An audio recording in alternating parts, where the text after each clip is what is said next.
Usualmente, las hormonas tienden a estar implicadas en las respuestas de crecimiento de los distintos órganos de la planta, que tienen como resultado la orientación de los tallos, las hojas y las raíces hacia los distintos estímulos externos o en sentido contrario a ellos. Y estos estímulos son los que vamos a estar viendo como parte, ¿verdad?, de esta lección. Existen, como ya habíamos mencionado en algún momento, ¿verdad? Existen distintos factores ambientales que afectan el crecimiento de la planta. Uno de ellas es la luz. Y la luz tiene tres características principales, ¿verdad?, que afectan el crecimiento. Una es la cantidad de luz disponible, la calidad de esa luz disponible y la duración de esa luz disponible, ¿verdad? De ahí viene lo que vamos a estar hablando de lo que son plantas de día largo, plantas de días cortos y plantas de días neutros. Tenemos otros factores como lo puede ser la temperatura. La temperatura influye en los procesos de muchas plantas, incluidos procesos fotosintéticos, procesos de transpiración, de respiración celular, de germinación y de florecida. Lo que es el agua y la humedad, o el agua o la humedad, tiene un impacto en el crecimiento de muchas plantas, ¿verdad?, ya que las plantas contienen dentro de lo que es su cuerpo, 90% de la planta es agua. Así que el agua juega un papel sumamente importante en las plantas de la misma forma que en los animales. Otro factor es la nutrición. La nutrición vegetal o la nutrición de las plantas usualmente se confunde con fertilización, pero ya nosotros diferenciamos ese hecho, ¿verdad?, cuando hablamos de los suelos y la nutrición de los suelos. Las plantas o la nutrición de plantas se refiere primordialmente a aquellos elementos químicos básicos que la planta necesita, ¿verdad?, para vivir y para desarrollarse y poder llevar a cabo sus distintos procesos metabólicos y otros procesos. Entre los factores también tenemos la atmósfera. En la atmósfera van a haber un sinnúmero de gases que se requieren para distintos procesos. En este caso hay un gas sumamente importante conocido como CO2 que se requiere para fotosíntesis y tenemos otro gas conocido como el dióxido, el oxígeno que se requiere para respiración y tenemos también fuentes de nitrógeno en la atmósfera. Tenemos lo que es el fuego, ¿verdad? Usted dirá, pero ¿por qué fuego? El fuego va a matar o va a destruir las plantas. Sabemos que hay fuegos forestales espontáneos, sabemos que hay fuegos forestales que se extienden en bosques por largos periodos, por largas horas o hasta por días, ¿verdad? El fuego puede afectar de forma directa a través de daño por calor a algunos individuos o de forma indirecta reduciendo competencia. E incluso, ¿verdad?, puede liberar recursos tales como agua, nutrientes y luz, porque lo que es la ceniza funciona como una fuente de carbono para la planta también. Por lo tanto, el fuego tiene distintas funciones. Si lo vemos desde el punto de vista de un fuego forestal o de los distintos fuegos forestales, tiene distintas funciones. Primero, que controla vegetación. Segundo, renueva los bosques. Tercero, provee nutrientes o provee una fuente de carbono. Cuarto, reduce competencia. Van a haber unas plantas cuyas semillas van a resistir el calor y van a haber plantas cuyas semillas se van a dañar con el calor. Por lo tanto, hay una disminución en competencia de especímenes en ese bosque. Y tenemos los llamados grazers, que vienen siendo las vacas, los caballos, los cabros, aquellos animales que se van a estar comiendo hojas y que se van a estar comiendo ramas o que se van a estar comiendo retoño. Básicamente, esos animales ayudan también a controlar competencias en los bosques o en expansiones grandes de terreno. Y ahí tenemos también lo que son los insectos masticadores, que son aquellos que se comen las hojas y las ramitas o los retoños. Estos ayudan a disminuir competencia, ¿verdad? Y a controlar también esa competencia en plantas. Por último, ¿verdad? Por último tenemos lo que es las competencias. Eh, las plantas crecen en comunidades, ¿verdad? Donde éstas compiten por vecinos, con la planta que está creciendo hacia el frente, hacia un lado, hacia el otro, hacia detrás, y compiten con esos vecinos por los distintos recursos, y entiéndase por recursos de las plantas lo que son nutrientes, lo que es agua, ¿verdad? Lo que son distintos compuestos orgánicos e inorgánicos que se pueden estar desarrollando en el suelo o en el medio donde estas están creciendo, que no necesariamente tiene que ser suelo. Y tenemos lo que se conocen como modeling. Constantemente, ¿verdad? Las plantas son afectadas por factores ambientales y distintas actividades que básicamente van a determinar la producción de la planta o que continúe la producción de la planta día tras día. ¿Okay? Así que esos factores ambientales básicamente son lo que se conocen como modeling, porque esos factores ambientales básicamente controlan la producción de la planta y la continuidad de esa planta en el día a día. Y básicamente estos son factores o los factores que afectan lo que es las respuestas de la planta al ambiente o factores que promueven una respuesta de la planta al medio ambiente, lo que a su vez, ¿verdad?, conlleva ya sea una respuesta positiva o negativa de estas plantas. Algunas de las respuestas de crecimiento se dicen conocer como tropismos, del griego tropos, que significa girar, porque son movimientos que responden a algún estímulo externo, ¿verdad? Y ese puede ser un estímulo a favor o en contra de un inductor, ¿verdad? De un inductor o algún estímulo que esté en el paso predeterminado de un movimiento nástico X o Y.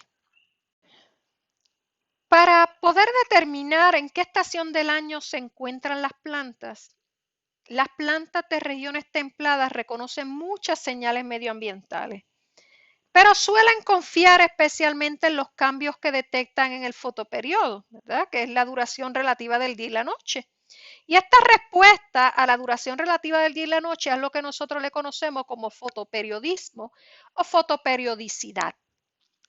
En la década de los 20, Gardner y Allard estudiaron una variedad de tabaco, Maryland Mammoth, que no florecía durante el verano en Maryland, en el estado de Maryland, y con la llegada del otoño trasladaron ejemplares al invernadero y observaron que las plantas florecieron al final de diciembre. En el curso de esa investigación, ¿verdad? Descubrieron que las plantas florecían cuando la duración del día era inferior a 14 horas. Y a eso le denominaron como planta de día corto o PDC, ¿verdad? PDC, plantas de día corto. Para describir esas plantas de tabacos y las demás plantas que florecen solo cuando los días son más cortos de lo normal, o sea, menores de 14 horas. Las plantas de día corto florecen a finales de verano y a principios de otoño. Y algunos ejemplos de estas plantas son las poinsettias, ¿verdad? O la flor de las Pascuas. También tienen ahí las violetas y algunas fresas. Seguido de esto, se descubrieron plantas de días largos o PDL. que florecen solo cuando la duración del día es mayor de lo habitual.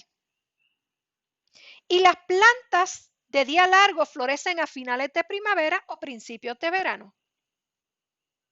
Pero tenemos también lo que son las plantas de días neutros, que florecen independientemente de la duración del día.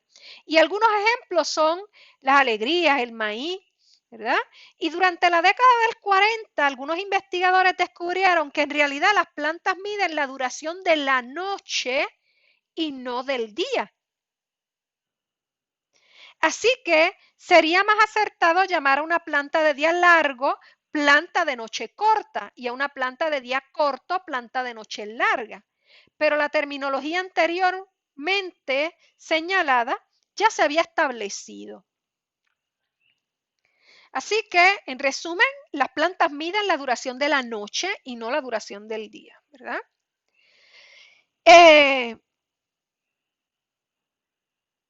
Los meristemos florales se forman a partir de meristemos apicales del vástago, pero sorprendentemente son las hojas en lugar de los meristemos las que detectan el fotoperiodo.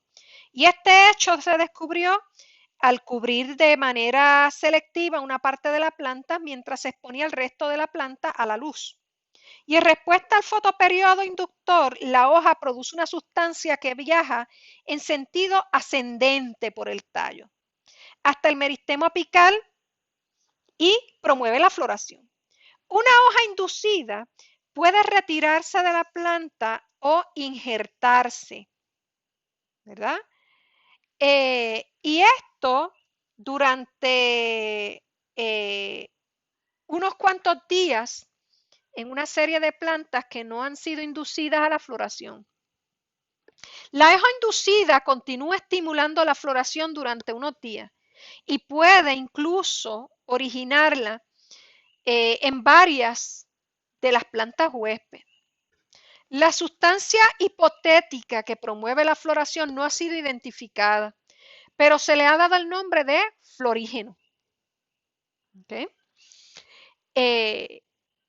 Y el florígeno no parece corresponderse con ninguna fitohormona conocida, aunque podría ser una mezcla de hormonas.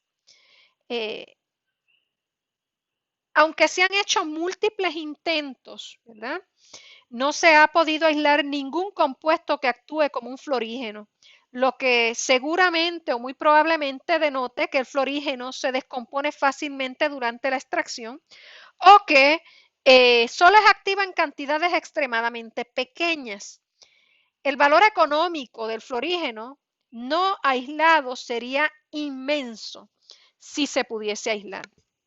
El compuesto podría pulverizarse sobre las plantas para inducir floración más temprana en una fecha en particular o una floración uniforme de todas las plantas de un mismo campo para evitar que unas estén produciendo antes y otras después. El fisiólogo vegetal Anton Lang descubrió que algunas plantas de día largo, sea bienales, pueden ser inducidas a la floración mediante la aplicación de giberilina, incluso si se cultiva en días cortos. Y las hormonas provocan la elongación rápida de un largo pedúnculo en un proceso conocido como floración prematura. ¿Okay?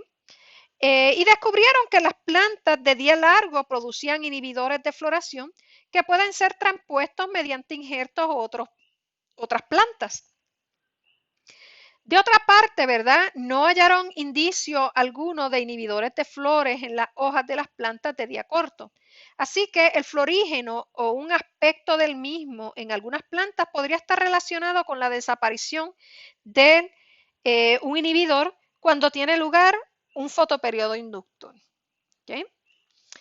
Por ejemplo, si miramos algunas plantas como son la piña florece en respuesta a la aplicación de grandes concentraciones de axina, lo que resulta en la síntesis de etileno. Y sorprendentemente, estas plantas de piña pueden ser inducidas a la floración si se vuelcan, ¿verdad? O sea, si se doblan, lo que produce un aumento en el nivel de oxina de la parte inferior que promueve la síntesis de etileno. tumbar o volcar las plantas podría funcionar con aquellas que crecen en recipientes, pero esto es invidiable en campos agrícolas, por ejemplo, donde tienen vastas extensiones de terreno sembrados de piña. Es bien difícil volcar todas esas piñas, o sea, tumbar todas esas piñas para estimular la liberación de etileno. En un campo de plantas de piña se pulverizan con una auxina artificial que se induce a floración al mismo tiempo de que maduran los frutos. Y de esta manera pueden colectar la fruta de forma mecánica y simplifican considerablemente todo el proceso. Y eso es lo que se está haciendo hoy día, ¿verdad?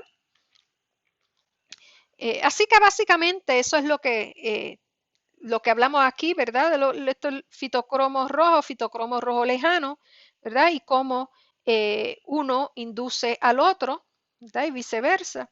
Es básicamente lo mismo que hemos estado hablando. Uno de los tipos más importantes de respuesta a la luz es el fototropismo, ¿verdad? Que es el crecimiento hacia la luz o en el sentido contrario a ella. El crecimiento hacia la luz se denomina como fototropismo positivo, mientras que el contra de la luz se le denomina fototropismo negativo. Existen varios fotorreceptores que toman parte en el fototropismo y aunque las plantas no tienen ojos ni cerebro, pueden obtener una increíble cantidad de información gracias a la posición de la luz y en numerosos fenómenos de desarrollo, desde la floración hasta el crecimiento del tallo hacia la luz. Median determinadas longitudes de onda de luz, las cuales son todas componentes de la luz solar. ¿Okay?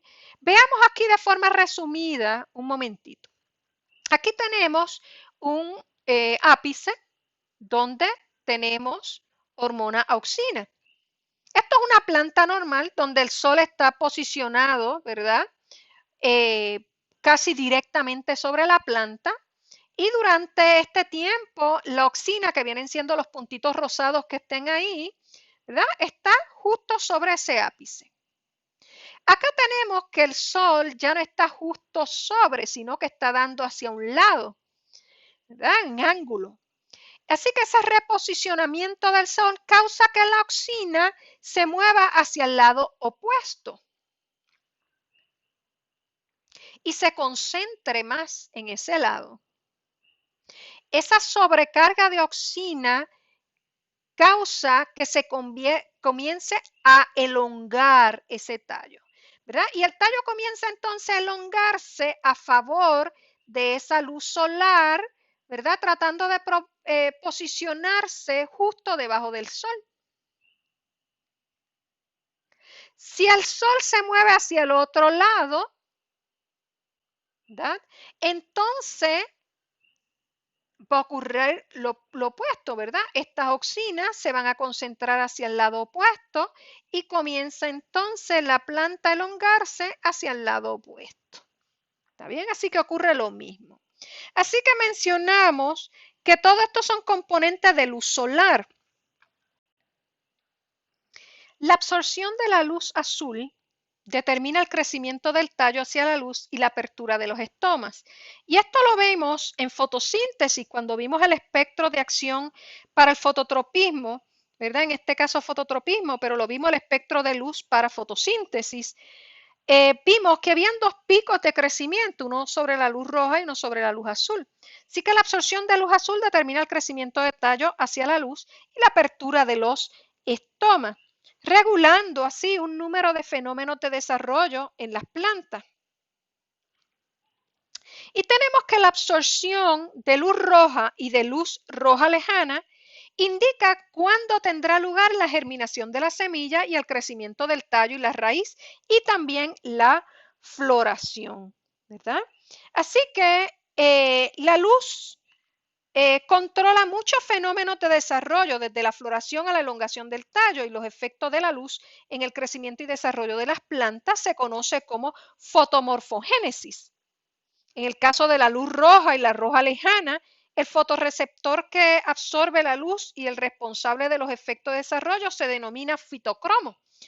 Y este fotorreceptor viene a ser como un interruptor de encendido y apagado. Cuando el fitocromo se expone a luz roja, o sea, unos 660 nanómetros, adopta una forma de absorber luz roja lejana a 720 nanómetros. Y esta forma de fitocromo recibe el nombre de PFR. ¿Qué son las siglas de fitocromo far red o fitocromo rojo lejano? Cuando ese fitocromo se expone a la luz roja lejana, adopta una forma que absorbe luz roja, ¿verdad? Y se le denomina como PR o phytochrome red o fitocromo rojo, ¿verdad? Para casi todos los efectos, el fitocromo rojo lejano es el interruptor de encendido, o sea, la luz roja es la responsable del efecto de desarrollo como tal.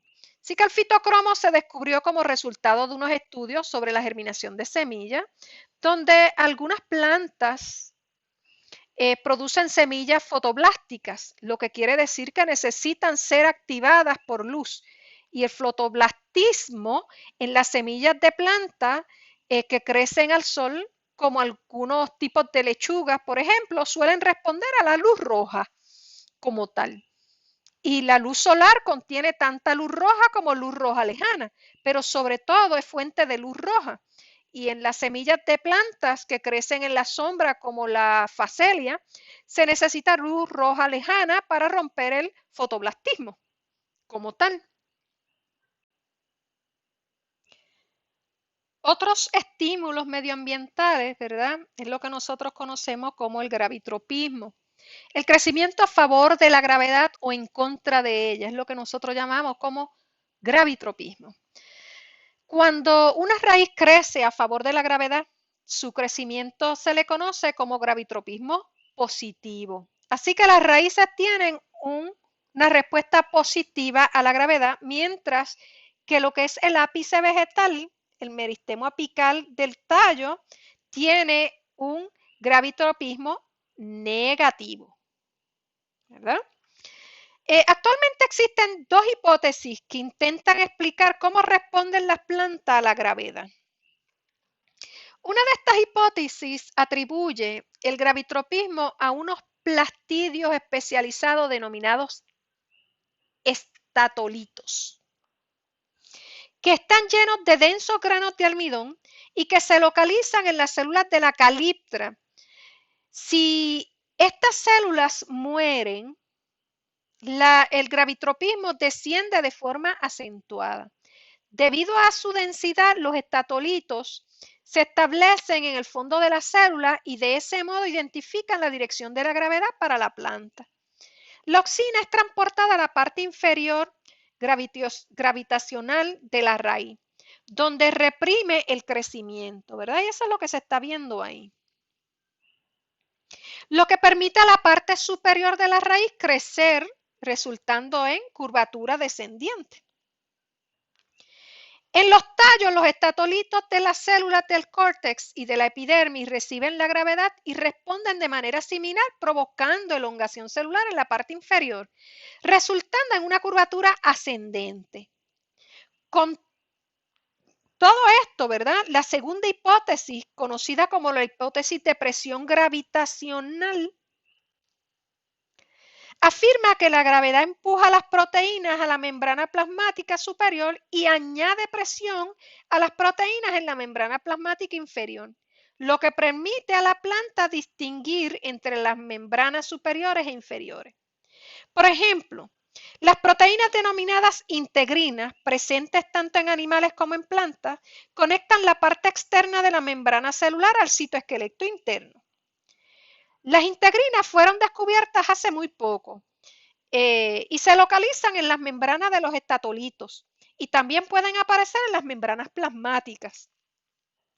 Quizás llegue a descubrirse que la hipótesis de los estatolitos y de la presión gravitacional tienen mucho en común, ¿verdad? Pero por el momento se consideran dos hipótesis completamente distintas. Las raíces y los tallos responden de forma simultánea a varios estímulos, incluidos la gravedad, la luz y la presencia de agua. Por lo tanto, la dirección real del crecimiento del tallo y de la raíz depende de la interacción de estos estímulos como tal. Bien, muchos conocemos lo que es el moribibi, ¿verdad? Que lo tenemos aquí y sabemos que el moribibi cuando tocamos las hojitas, ¿verdad? Cada una de esas hojitas, básicamente lo que hace es que se cierra, ¿verdad? Mori de morir y se hace el muerto, ¿ok? El tigmotropismo, tigmo de tocar, es una respuesta del crecimiento al tacto. Y el tacto afecta a las plantas de varios modos. Uno de estos conlleva la producción de etileno. Ya sabemos que el etileno hace que las plantas crezcan en anchura en lugar de en longitud. Y así, si se toca o frota un tallo, lo cual probablemente estimula la acción del viento, el tallo va a responder produciendo etileno y reduciendo el crecimiento longitudinal. En este caso, en lo que son los peciolulos que forman cada una de esas hojitas pequeñitas que están formando la hoja, tienen lo que se conoce como un pulvinus. Y el pulvinus es una estructura que es la que está respondiendo a ese tacto, ¿verdad? Por ejemplo, tenemos también los zarcillos. Los zarcillos son esos ricitos que forman algunos bejucos que ayudan a la planta a trepar. Las enredaderas los forman, son como unos ricitos que ayudan a agarrarse o anclarse a las distintas superficies. Se enroscan alrededor de los objetos que encuentran a su paso y causa una respuesta al tacto, lo que provoca que el bejuco o la enredadera se enrede alrededor de esa superficie, ¿verdad? En este caso una rama. Así que, por ejemplo, usted tiene una rama y tiene unos zarcillos, tiene un bejuquito creciendo y ese bejuquito tiene unos zarcillos y esos zarcillos usualmente se van a anclar, ¿verdad? Provocando que ese bejuco, ¿verdad? Se enrede alrededor de esas ramas, ¿verdad? Provocando ese estímulo. El lado del zarcillo que toca el objeto, en este caso la rama, produce etileno que inhibe el crecimiento en ese lado, mientras que el crecimiento en el otro lado hace que el zarcillo se curve, que se enrosque. Existen otros tropismos, ¿verdad?, que merecen un estudio más extenso, como lo puede ser el hidrotropismo, el heliotropismo y el quimiotropismo. El hidrotropismo, ¿verdad? Como mencionamos, ¿verdad? Que existen otros tres tropismos observables: hidrotropismo, heliotropismo y quimiotropismo. El hidrotropismo es el crecimiento hacia el agua, o sea, en respuesta al agua, y en el sentido contrario de esta. Tiene lugar cuando las raíces crecen hacia el agua o hacia tierra húmeda. La caliptra contiene el sensor y la ruta de transducción de señales contiene calcio, ¿verdad? Que es lo que básicamente ayuda a llevar esa señal. El heliotropismo es el que nosotros vemos en los girasoles cuando estos se van moviendo, ¿verdad? Siguiendo lo que es el sol, la búsqueda del sol como tal. Afecta a las flores u hojas que siguen al sol, como los girasoles, o que evitan al sol durante todo el día. El heliotropismo puede ser un fototropismo continuo, aunque parece que tiene lugar en pedúnculos más que en las hojas, o sea, acá,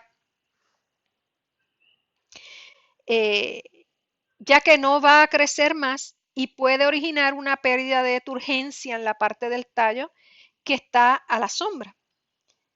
Se cree que el quimiotropismo, que consiste en el crecimiento hacia un estímulo químico o en contra de él, dirige el crecimiento del tubo polínico hacia el gametofito femenino de las plantas con semillas, que sería, ¿verdad?, el tercer tropismo como tal. Y en las plantas con flores, el tubo polínico tiende a crecer en toda la longitud del estilo de la flor, que puede ser de varios centímetros. Y en la flor, por ejemplo, Lilium longiflorum, Se sospecha que una pequeña proteína es el agente químico atrayente, ¿verdad? Que promueve esa respuesta química. Otros efectos del tacto en las plantas traducen los estímulos mecánicos en acciones rápidas. Por ejemplo, las hojas de las plantas de la mimosa, como vimos anteriormente, ¿verdad? Se cierran cuando se tocan, doblándose verticalmente. En el caso de la mimosa, eh, las células de uno o más órganos especializadas, denominados los pulvinos que mencionamos y situados en lugar de unión de las hojas y los folíolos, pierden potasio y más tarde el agua en respuesta al tacto. ¿Okay? Por lo tanto, esos pulvinos son sumamente importantes en esa respuesta al tacto. Como consecuencia, ¿verdad? En esa mimosa la planta se hace flácida en vez de turgente y los folíolos se pliegan juntos, se cierran. Un impulso eléctrico lento transfiere el estímulo de un folíolo al otro y ese impulso es mucho más lento que los nervios de los animales, ya que no existe un modelo de conducción directo como las neuronas. Pero, por ejemplo, si miramos lo que son las plantas insectívoras, por ejemplo, las Venus, la Dionacea mulsipula, una planta como esta vive en pantanos con un abastecimiento inadecuado de nitrógeno, caza insectos con sus hojas modificadas que se doblan para crear una trampa. Medio segundo después de que el insecto haya activado los pelitos que están en el borde. Y hay 3 pelos activadores dentro de cada mitad de la hoja. Si se toca al menos 2, uno tras otros, o se toca uno 2 veces, la trampa se cierra. ¿Verdad? Y después de la estimulación mecánica de los pelos activadores, el estímulo ha de transducirse en una señal eléctrica que se propaga a través de la hoja. Y el cierre de la hoja conlleva la abscisión de agua, como el pulvino, por parte de la célula del mesófilo en el área foliar que sirve de una bisagra, perdón, o sea, una tapa, las cuales se hinchan para cerrar la trampa mecánica que esa planta insectívora formó. Y el mecanismo de propagación eléctrica sigue siendo un misterio, como en la mayoría de estas respuestas hormonales que todavía no se entienden perfectamente cómo es que actúan o funcionan o responden, ¿verdad?, a el medio ambiente. Las plantas usualmente presentan ciclos biológicos de 24 horas, ¿verdad? Lo que nosotros conocemos como ritmos circadianos, donde circa significa alrededor de y diano, día, ¿verdad? Y muchas leguminosas, como los pueden ser las judías o las habichuelas, ¿verdad? O los porotos, o los frijoles, como le dicen en México, porotos es en Chile, judías usualmente es en España. Muchas leguminosas cierran sus foliolos durante la noche en respuesta a la disminución de luz y de temperatura. Y un gran número de características bioquímicas y fisiológicas de las plantas y otros organismos experimentan flujo y reflujo en ciclos de 24 horas. La tasa de transpiración y la actividad de muchas enzimas oscilan según un ritmo circadiano. Y además de las plantas, otros organismos vivos también siguen estos ritmos cíclicos, ¿verdad?, incluidos nosotros. En esta imagen, ¿verdad?, las hojas de las habichuelas, que es esto que tenemos aquí, ¿verdad?, plantitas de habichuelas, de judías, de porotos, de frijoles, como quieran llamarle, al igual que las de muchas otras plantas, se mueven de una posición horizontal diurna, que es esta que tienen acá, donde esa posición horizontal diurna es útil para capturar la luz, a una vertical nocturna que minimiza la pérdida de calor hacia la atmósfera. ¿Verdad? Y eso es lo que estamos viendo en esta imagen como tal. ¿Está bien? Tenemos que Las flores de muchas plantas también se abren y se cierran en momentos específicos durante el día o de la noche. La apertura de las flores suele corresponderse con la actividad de determinados polinizadores como insectos, murciélagos o pájaros. Hay un botánico, el botánico Carl von Linné, creo que diseñó un jardín de flores que consiste en porciones triangulares donde cada uno corresponde a una hora del día diferente. Y básicamente el jardín está posicionado como si fuera un reloj, ¿verdad? Y cada porción contiene una especie que abría sus flores a una hora del día en particular.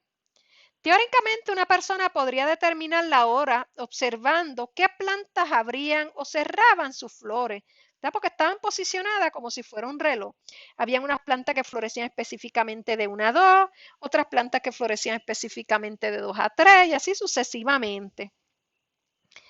Lo que no se sabe es si Linneo llevó a la práctica con mucho éxito este reloj floral, ¿verdad? Si logró ver esa respuesta como tal, ¿verdad? Como parte de las respuestas de la planta a estímulos del medio ambiente. También tenemos que las plantas se preparan para afrontar condiciones medioambientales que le van a permitir o que le van a impedir, mejor dicho, llevar a cabo un metabolismo y un crecimiento normal.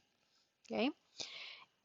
Tenemos que la dormancia de las yemas, ¿verdad? El concepto dormancia. La dormancia de las yemas conlleva una serie de cambios anatómicos y bioquímicos en los que participan dos hormonas vegetales, el ácido abscísico o el ABA, como ya habíamos mencionado, y la giberilina. En las zonas templadas, los días cada vez más cortos, que comienzan después del verano, señalaron a los ápices de los vástagos que deben prepararse para afrontar las inclemencias de las condiciones ambientales que se avecinan, ¿verdad? Que es el final del verano, el principio del otoño.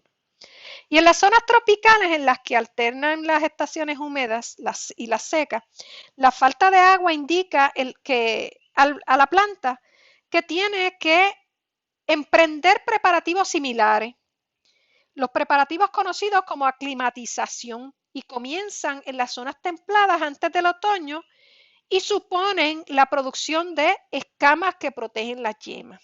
¿Okay? Y ese proceso de aclimatización es lo que nosotros conocemos como dormancia.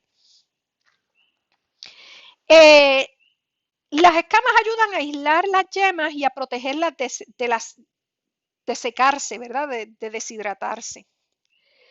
El ácido abscísico induce la dormancia e impide el crecimiento de los periodos pasajeros cálidos o húmedos durante los que sería una estación severa.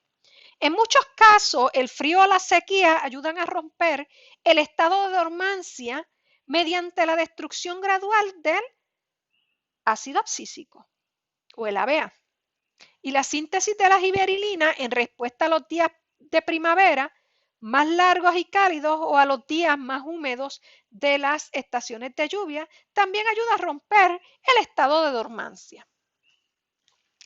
Muchos árboles pierden sus hojas con anterioridad a unas condiciones medioambientales adversas como lo es el frío o la sequía, o con la llegada de estas condiciones adversas. Ante la abscisión se desarrollan unas zonas de abscisión, o sea, si usted mira una rama y está una hoja, se pierde esa hoja por unas condiciones de sequía que se avecinan y donde estaba ese peciolo va a quedar una cicatriz, ¿verdad? Y esas condiciones medioambientales, ¿verdad? Provocan la abscisión de esa hoja. Y se desarrolla esa cicatriz, que es una zona de abscisión cerca de la unión del peciolo foliar con el tallo. Esta zona contiene dos capas de células. La capa de separación más cercana al limbo foliar está compuesta por células bien finas con paredes celulares frágiles. y ante la caída de las hojas, esas células se van a estar hinchando y se van a poder dividir. Y las paredes celulares se van a romper y se van a hacer más gelatinosas. Y la capa de separación más cercana al tallo presenta varias capas celulares con paredes impregnadas de suberina sebosa, que van a estar sellando la zona de ruptura, o sea, la zona de abscisión de esa hoja, cuando se produce la caída de esa hoja. Antes de la pérdida de la hoja, las moléculas utilizables sufren una migración desde las hojas, o sea, de los limbos foliares, para regresarse a los tallos. Y las proteínas y el almidón se descomponen en subunidades móviles de aminoácidos y glucosa. Incluso las vitaminas y los iones minerales son reciclados por la planta. Y una disminución en la producción de citoquininas por parte de la raíz acarrea la reclamación de esas moléculas. Y la aplicación de citoquininas puede evitar la pérdida de moléculas y mantener las hojas verdes mucho más allá del momento en que los acostumbrados preparativos para el invierno habrían de comenzar, ¿verdad? De ahí vienen los distintos colores del otoño en la hoja, desde los rojos, los amarillos, los naranjas, que se mencionaron en fotosíntesis, ¿verdad? Y tienen en realidad dos orígenes. Los pigmentos rojos de las antocianinas se sintetizan de nuevo en otoño, mientras que los carotenoides amarillos, naranjas, ya presentes en la hoja, se vuelven visibles con la ruptura de la clorofila.